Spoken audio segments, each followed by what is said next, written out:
राधे राधे सभी को। और स्वागत है आपका हमारे इस यूट्यूब चैनल पे जिसका नाम है एनकेबी स्टोरीज बाय हिना। एनकेबी से हमारा मतलब है नीम करौली बाबा। तो हम लोग इस चैनल पे सिर्फ महाराज जी से जुड़ी ही बातें करते हैं, उनके चमत्कार, उनकी कृपा, जो भी उनकी कहानियां हैं उनसे जुड़ी हुई, हमारे परिवार के साथ जुड़ी हुई, वही सब हम बातें करते हैं। तो आज हमारे साथ एक आया है स्पेशल मेहमान, जो कि है बहुत छोटा, सिर्फ 5 साल का, 5 साल की, जो कि मेरी बेटी हैं और उनका नाम है कियाना मित्तल।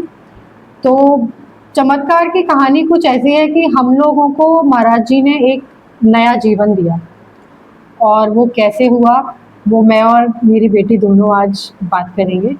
तो सबसे राधे राधे करो। राधे राधे। तो सबसे पहले तो मैं ये बता दूं कि ये पहली बार कैमरे पे ऐसे आई है, और इसका मन था कि मैं महाराज जी का ये किस्सा मैं खुद बताऊंगी। तो अ, आज उसने थोड़ा सा खुद को कन्विंस करके और कोशिश की है कि मैं बताऊंगी। तो हुआ ये था कि 2 साल पहले की बात है, यानी कि 2024 की बात है। हम लोग रक्षाबंधन वाले दिन हम लोगों ने सपरिवार एक डिसीजन लिया कि हम लोग गोवर्धन जाएंगे, क्योंकि हमारे एक रिश्तेदार के यहाँ उनका श्रीनाथ जी की मंदिर में उसमें सेवा लगी थी और भंडारा और सेवा था। तो हम लोगों का सबका ये था कि रक्षाबंधन करके और हम लोग शाम में, और उस दिन इत्तेफाक की बात ये हुई कि कियाना कभी ऐसे मना नहीं करती, यानी कि आज कियाना 5 साल की है, तब कियाना सिर्फ 3 साल की थी, और वो कभी ऐसे मना नहीं करती कि नहीं मम्मा मुझे नहीं जाना है। जबकि वो वृंदावन के लिए शायद 1.5 साल की थी, तब से ही उसने सबसे पहले ये बोला था कि मुझे वृंदावन जाना है, मुझे बिहारी जी के दर्शन करने जाना है। बट उस दिन पहली बार ऐसा हुआ कि वो बार बार ये मना करे चली जा रही थी कि मम्मा मत जाओ, मत जाओ, मत जाओ। रास्ते में हम लोग राया तक पहुंचने ही वाले थे, तब तक भी उसने हमें मना किया। और उसने पहली बार इतना मना किया, वो रोए चली जा रही थी, चिड़चिड़ा रही थी। कभी वो ऐसा उसका व्यवहार नहीं है, ये बहुत शांत स्वभाव की है और हमेशा घूमने फिरने के लिए हमेशा रेडी रहती है। तो उसका उस दिन थोड़ा सा हमें अजीब तो लगा था वो व्यवहार, लेकिन हमने क्योंकि बच्चा है करके हमने उस चीज़ को नज़रअंदाज किया, सब नॉर्मली सबकी तरह। और उसका नतीजा जो हुआ वो बहुत ही भयानक था। हुआ ये कि जब जैसे ही हम राया में पहुंचे, तो अगर आप लोग जो जाते रहते हैं वो जानते होंगे कि राया का जो क्रॉसिंग का गेट है वहाँ पे अक्सर आपको जाम मिलता है, और बहुत थोड़ा बहुत जाम नहीं, बहुत लंबा जाम मिलता है, जिसमें गाड़ियां जो हैं लाइन से लगी रहती हैं और घंटों घंटों कभी कभी हमें फंसा रहना पड़ता है। और क्योंकि उस दिन रक्षाबंधन का दिन था तो भयंकर भीड़ थी, इतना चक्का जाम था, बसेस, ट्रक, कार्स, बाइक्स सब फंसे पड़े थे। क्योंकि क्रॉसिंग पे लगभग हर 2 से 4 मिनट में वहाँ पे ट्रेन पास होती रहती है, तो वो फाटक बंद कर देते हैं ताकि ट्रेन निकल जाए, और फिर जब फाटक खुलता है तो धीरे धीरे वो जाम खुलता है। अब क्योंकि वो वन वे रोड है तो उधर से आने वाले भी लोग होते हैं और इधर से जाने वाले भी लोग होते हैं, जिसमें कि कोई डिवाइडर नाम की चीज उस रोड पे नहीं बनी हुई है अभी तक। तो ये वहाँ का नज़ारा था, और हमारी कार में मेरा पूरा परिवार, मैं, मेरे पति, मेरी बच्ची और मेरे सास ससुर दोनों थे। तो पीछे की सीट पे मेरे मम्मी जी और पापा जी बैठे थे, आगे मेरे हस्बैंड ड्राइव कर रहे थे, और मैं और मेरी बेटी। तो बेटी सो रही थी मेरी गोदी में, 3 साल की थी, तो जाहिर सी बात है वो थोड़ा सा उसको झपकी लग गई, थोड़ी देर बाद रो रो के वो सो गई। और समय उस समय कुछ ऐसा ही था, 10:30-11 का समय था रात का। अचानक से क्या हुआ, हम लोग कार में फंसे हुए थे लेफ्ट हैंड साइड की लेन में, हम अपनी साइड में खड़े थे, कार हमारी बंद थी। हमने ये भी नहीं था कि रॉन्ग साइड में या बीच में लगा रखी हो। अकॉर्डिंग टू ट्रैफिक रूल्स हम लोग चलते हैं हमेशा, और उस दिन भी हमने वैसे ही किया। साइड में हमारी कार रुकी हुई है, लाइन जो लगी हुई है उसमें। अचानक से एक ट्रक, जो ट्रॉली वाला ट्रक होता है, करीब 18 या 22 पहिए वाला वो ट्रक था, बहुत बड़ा। वो हमारे पीछे से, उसने क्या हुआ, जाम में एक लाइन लेफ्ट साइड में थी, एक लाइन राइट साइड में थी, बट जो लोग जल्दी बहुत करते हैं ना, उन लोगों ने एक बीच में अपनी लाइन बना ली थी। तो वो पूरा रोड चक्का जाम हो गया था। अब पीछे से वो ट्रक लेके आ रहा है, तो क्या होता है कि जो ट्रॉली वाला ट्रक होता है ना, उसका आगे का जो मुंह होता है वो मुड़ जाता है पहले, पर जो उसका ट्रॉला होता है ना पीछे, वो थोड़ा देर में मुड़ता है। जैसे कि उदाहरण के तौर पे मैं आपको समझाऊं, जैसे सांप रेंगता है ना, इस तरीके से। तो वो पीछे की साइड उसकी देर में मुड़ी, और वहीं उसके बाजू में हमारी कार थी। तो हमारी कार थी इतनी सी और उसका ट्रक था इतना ऊंचा। अब जब उसने मोड़ा, पहली बात तो वो नशे में था, ट्रक ड्राइवर था, रात के 11 बज रहे थे, पी के अपना टुन होके वो चला रहा था। ट्रक भी राजस्थान का था, मेरे पास उसका वीडियो भी है। मैं इस वीडियो के एंड में वो कुछ झलकियां उस एक्सीडेंट की मैं ज़रूर डालूंगी, ताकि आप लोगों को भी यकीन हो कि वो किस लेवल का एक्सीडेंट हुआ था। उसने जब वो ट्रक आगे बढ़ाया तो हमारी गाड़ी उसकी जो ट्रॉली थी उसकी चपेट में आ गई, और उसके पहिए क्योंकि ऊंचे थे तो उसके बीच में वो धंसती चली गई। और जो इस साइड था उधर बिल्कुल स्पेस नहीं था, ट्रैक था रेलवे का, और रेलवे ट्रैक के आसपास जैसे रोड़ियां और थोड़ी बहुत क्यारी वैसी बनी होती है जंगली घास की, वो लगी हुई थी, और कुछ लोहे के जो गाटर लगे होते हैं ना बाउंड्री की तरह, ऐसे वो लगा हुआ था। और क्योंकि फाटक के हम पास में ही थे, तो फाटक जिन पे टिका होता है उसके थोड़ा पहले ही थे, तो वो गाटर लंबे लंबे दो वहां खड़े हुए थे। अब हमारी गाड़ी को वो खिंचेड़ता हुआ जा रहा है, हमारा पूरा दरवाजा चर चर चर बोला, कांच फट गए, पूरी गाड़ी का जो दरवाजे का हैंडल होता है वो पूरा निकल गया, पिचक गई हमारी गाड़ी ड्राइवर साइड से। उस समय हम लोग सिर्फ, मेरे मुंह से सिर्फ इतना ही निकला कि महाराज जी हम आपके चरणों में हैं, अब हम नहीं बचेंगे, पूरा परिवार मेरा जाएगा। वो सीन जब भी मुझे याद आता है मेरे रोंगटे खड़े हो जाते हैं। हम लोगों ने सबने अपनी आंखें बंद कर ली थी। मेरे जो ससुर जी थे उन्होंने बोला कि क्याना को ऊपर मेरी कार की रूफ ओपन हो जाती है, तो उन्होंने बोला कि क्याना को रूफ खोल के आप बाहर फेंक दो, कम से कम वो तो बच जाएगी।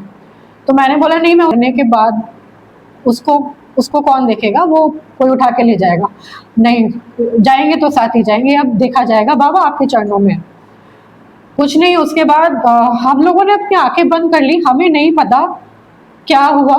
बस जब आंखें खुली तो देखा कि 4 लड़के, बहुत जैसे बॉडी बिल्डर्स होते हैं उस तरीके के, रेड कलर की टी शर्ट में और ब्लैक जीन्स में आते हैं। गाटर एक लड़के ने पकड़ के, वो इतनी मोटी गाटर पकड़ के नीचे कर दी, और उसने एक बंदे ने वो कार पूरी उठा के ऐसे नीचे रख दी जैसे कि कोई टॉय कार हो।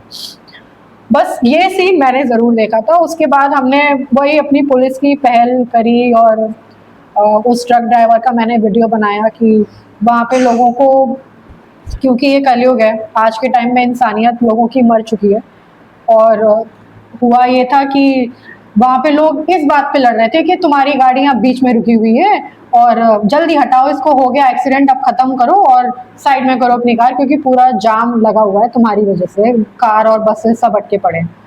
इस पूरे वाकये को शायद आधा घंटा पौन घंटा हो गया था। हमारी कार जैसे तैसे, पूरी कार में कांच था, मेरे हस्बैंड के भी कांच पूरा उनके राइट हैंड साइड में, शुक्र था कि उनकी आंखें बच गई थी, सब घुस चुका था उनके कार जो कांच था। जैसे तैसे हमने धक्का लगवा के लोगों से हेल्प मांगी, और हमने वीडियो कवरेज किया कि अगर हमें ज़रूरत पड़ी बाद में इस ड्राइवर को पकड़ने में तो शायद हमें वीडियो काम आएगी। तो वो वीडियो मैंने बनाया ज़रूर था, उसका ट्रक का नंबर, उस ड्राइवर का फ़ोटो, वो मैंने सब लिया था। पुलिस को कंप्लेन भी किया पर कोई नहीं आया। बहुत देर बाद आए भी तो ये बोल दिया कि वो तो आगे निकल गया और वो तो हमें मिला ही नहीं, जिसमें कि हमें उल्टा ये बोल दिया गया कि आप एफआईआर करा दीजिए, उसको देखा जाएगा, अगर मिल गया तो ठीक है, नहीं तो वो तो भाग ही गया, अब आप क्या करेंगे उसको पकड़वा के। तो पुलिस ने भी कोई एक्शन नहीं लिया उसमें। हाँ, हो सकता है इतने जाम में वो इतनी आगे तो नहीं बढ़ पाता, मुश्किल से 2-2.5 किलोमीटर आगे बढ़ा होगा। पुलिस वाले बाइक से थे, वो इतना बड़ा ट्रक लेके गया था, अगर चाहते तो वो पकड़ सकते थे, या वायरलेस के थ्रू वो आगे अपने और सहयोगियों से हेल्प लेके उसको रुकवा भी सकते थे। बट हो सकता है उन्होंने पैसे खाए, क्या किया मैं नहीं जानती, बट वो नहीं, आज तक नहीं पकड़ा गया, 2-2.5 साल हो जाएंगे अब। तो उस बीच में जब क्याना, ये सब चीज़ें हो गई, हमारी कार साइड में हमने लगा दी, तो क्याना जो है एकदम से रो के बोली कि मम्मा बाबा आए थे वो कहाँ गए। वो कहाँ गए मम्मा, और ये रोती रही रोती रही रोती रही कि वो कहाँ चले गए, अभी तो यहीं थे, अभी तो यहीं थे। तो क्या ना आपको कैसे दिखे थे महाराज जी, जब आपको याद है? तो क्या देखा था आपने तब? बाबा को देखा था कि वो आए थे कार के पीछे, और फिर वो चले गए थे, कहाँ चले गए थे, कुछ याद है? तो क्या ना आपको क्या दिखा था उस दिन जब आप बहुत रो रहे थे, कह रहे थे कि बाबा थे अभी यहाँ चले गए? मुझे नहीं पता था वो कहाँ चले गए। अच्छा, पर आपने उनको देखा था, कैसे दिख रहे थे, जैसे कंबल ओढ़े थे या धोती में थे? दोनों। दोनों पहनी थी, अच्छा, नीचे धोती और ऊपर कंबल में थी। तो यही था कि इसने हमें बताया कि बाबा आए थे, तब मैंने वो तार जोड़ने शुरू किए। एक्सीडेंट का होना, फिर मेरा ये कहना कि बाबा अब हम आपके चरणों में थे, ये मेरे आखिरी शब्द थे उस एक्सीडेंट के समय पे। और अपनी आंखें मैंने बंद कर ली थी, हस्बैंड का हाथ पकड़ लिया था कि हम अब नहीं बचेंगे। और उम्मीद जब ख़त्म होती है ना तो आपको भगवान ही याद आते हैं, ये बात बिल्कुल सही है। उसके बाद गाड़ी साइड में हुई। अब हम लोग रात के 12 बज चुके थे, हम लोग मदद के लिए वेट कर रहे थे कि हम अपना परिवार सड़क पे लेके, जिसमें कि 2 औरतें और एक बच्चा था, लेके खड़े थे। और राह चलते इतने लोग गए, हज़ारों लोग गए, बसेस गई, कार्स गई, बाइक्स गई, क्योंकि रक्षाबंधन के टाइम पे ना बहुत बहुत रश रहता है। किसी ने रुक के ये भी नहीं पूछा कि क्या बात हो गई। सबको कार टूटी हुई दिख रही थी वहाँ पे, सबको दिख रहा था कि एक्सीडेंट हुआ है, बट कोई मदद के लिए नहीं आया।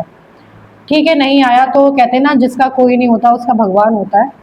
तो उस दिन का मैं आपको ये बताना चाह रही हूँ कि मैं कैसे ये मानूं कि बाबा उस दिन नहीं आए थे। जब हमारी कार को जिन्होंने उठाया, वो बलवान आदमी लाल टी शर्ट में, वो कौन थे? हनुमान जी का रूप लेके वो शायद महाराज जी ही थे। फिर मेरी बेटी ने देखा कि महाराज जी थे पर वो अब नहीं दिख रहे। वो कहाँ गए मम्मा, वो कहाँ गए? और 3 साल का बच्चा ये सब चीज़ें झूठ नहीं बोल सकता। उस समय इस सिचुएशन में हम लोग थे कि उसने वैसे ऐसे देख रही थी, बस रो रही थी कि बाबा चले गए मम्मी, बाबा चले गए, कहाँ चले गए मम्मी, मुझे चाहिए वो, उनको, मुझे उनसे मिलना है, मुझे उनसे पूछना है। बट वो ऑफ कोर्स वो अपना काम जो करने आए थे क्षण भर में करके अपना वो चले गए। उसके बाद हमने मदद के लिए कॉल करना शुरू किया कि हमें एक कार या तो अरेंज हो जाए जिसे हम हायर कर लें और अपने बच्चों को लेके चले जाएं, कार टो हो जाए या कुछ हो जाए। तो हमने अपने एक रिश्तेदार से मदद ली।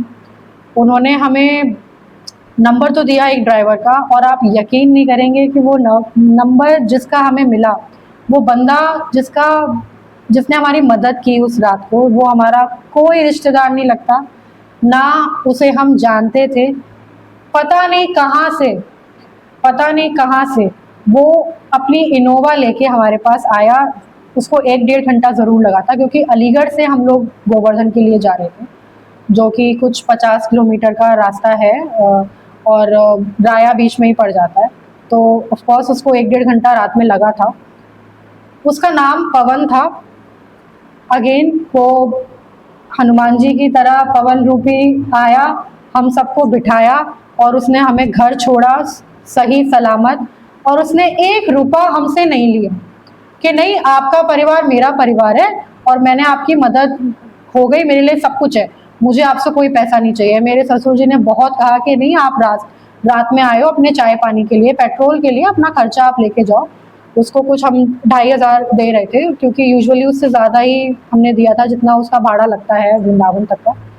तो भी उसने नहीं लिया। मतलब आप ये सोचिए, एक आम आदमी, एक आम ड्राइवर, पहली चीज़ तो ड्राइवर्स मोस्टली, मैं कह नहीं रही सब ऐसे होते हैं, बट ज़्यादातर ड्राइवर्स आपको मिलेंगे जो रात में पी के सो जाते हैं, या फिर अगर वो रेस्ट कर रहे हैं नींद में, तो वो कहीं ड्राइव करने नहीं जाएंगे, भले कितनी बड़ी इमरजेंसी हो।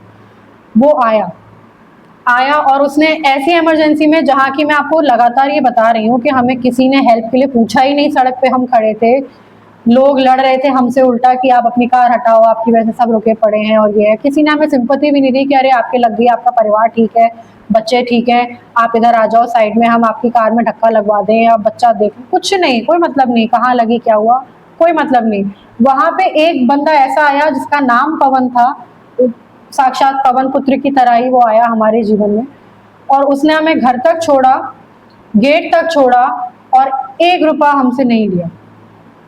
आज के टाइम में ऐसा कोई नहीं मिलता। वो मैं कैसे ना मानूं कि वो महाराज जी का रूप नहीं था।